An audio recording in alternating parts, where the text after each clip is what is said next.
प्यारे बच्चों, इस न्यूमेरिकल में हमें ए और बी के बीच तुल्य धारिता को ज्ञात करना है।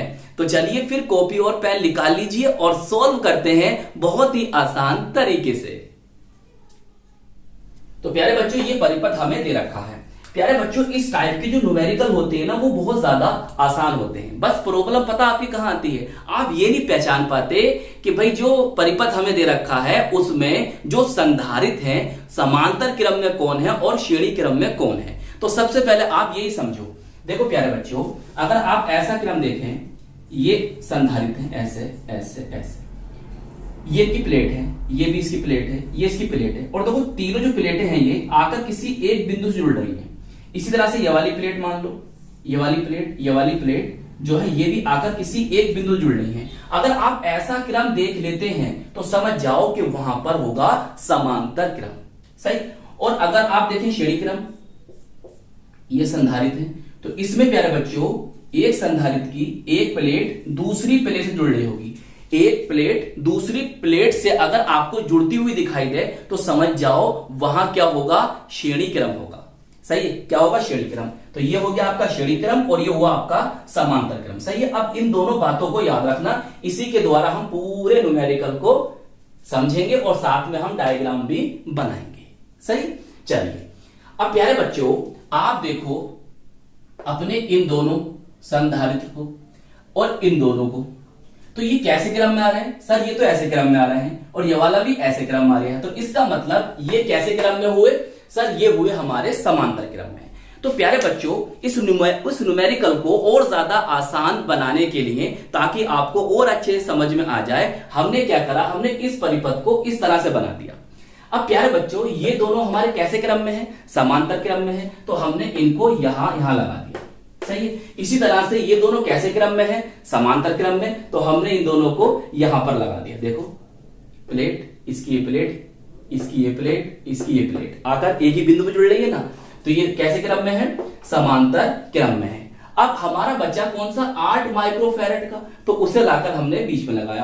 अब जब हमने देखा, जब हमारा परिपथ बन के ऐसा तैयार हुआ, तो हमने देखा कि सर ये परिपथ तो हमारा एक व्हीट स्टोन सेतु बन चुका है। तो फिर क्या होगा, फिर बच्चों हमने इनके नाम दे दिए, इसे C1 दे दिया, इसे C2 दे दिया, इसे C3 दे दिया और इसे हमने C4 दे दिया। तो प्यारे बच्चों, C1 और C2 संधारित्र की धारिताओं का अनुपात और C3 और C4 की धारिताओं के अनुपात के बराबर होगा जब ये संतुलन की अवस्था में होगा।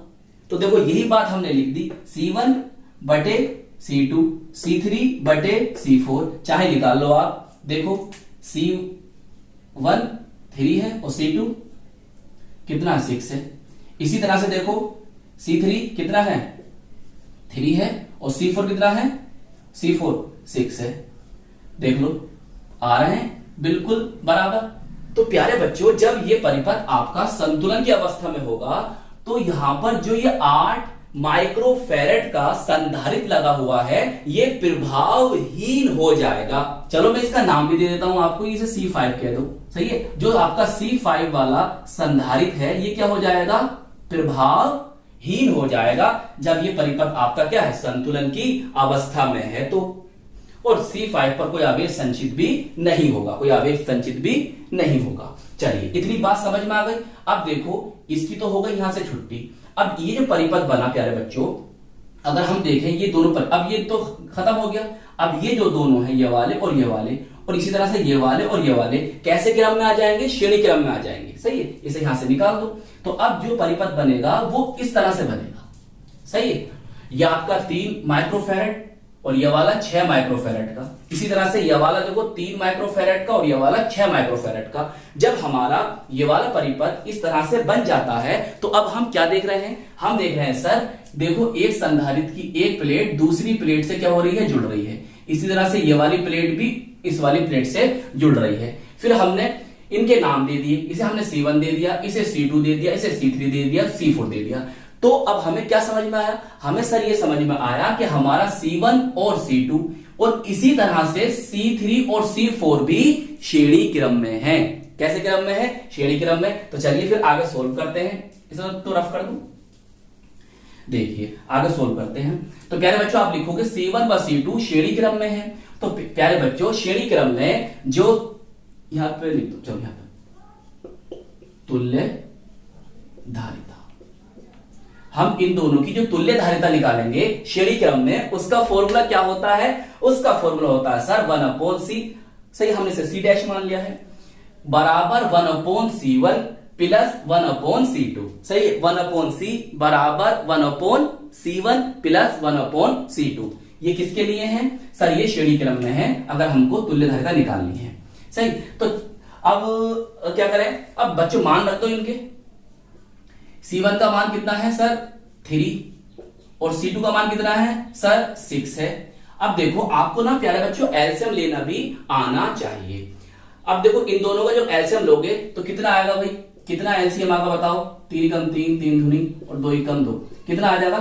6। कितना एलसीएम आएगा? 6 आएगा। अब क्या करोगे? 3 दूनी 2 बार गया 2 ऊपर आ जाएगा, 6 कम 1 बार गया 1 आ जाएगा, ऊपर क्या आ गया? 3/6 आ गया। तो 3 कम 3 और 3 दूनी 6। तो प्यारे बच्चों 1/C डैश बराबर कितना आ गया तुम्हारा? 1/2 आया।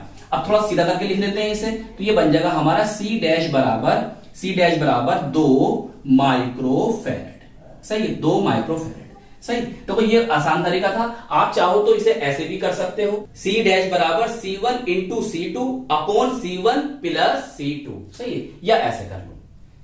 चलिए आगे चले। अब आप क्या लिख दोगे?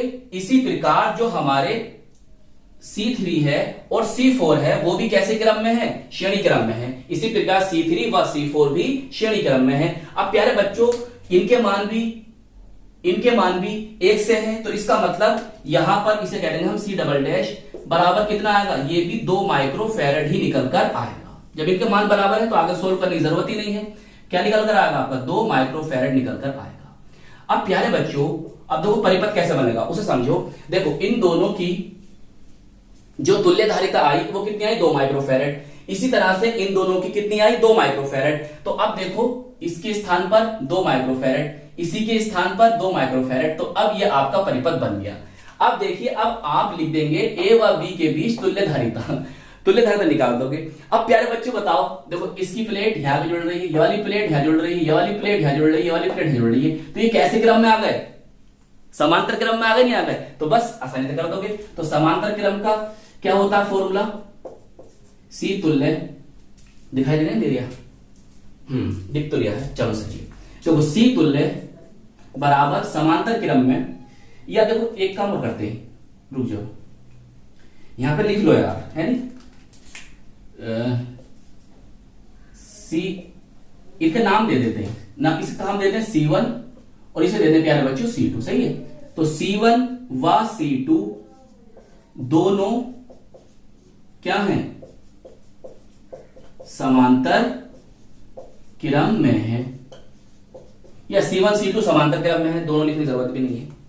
C1 C2 क्या है? समांतर क्रम में है।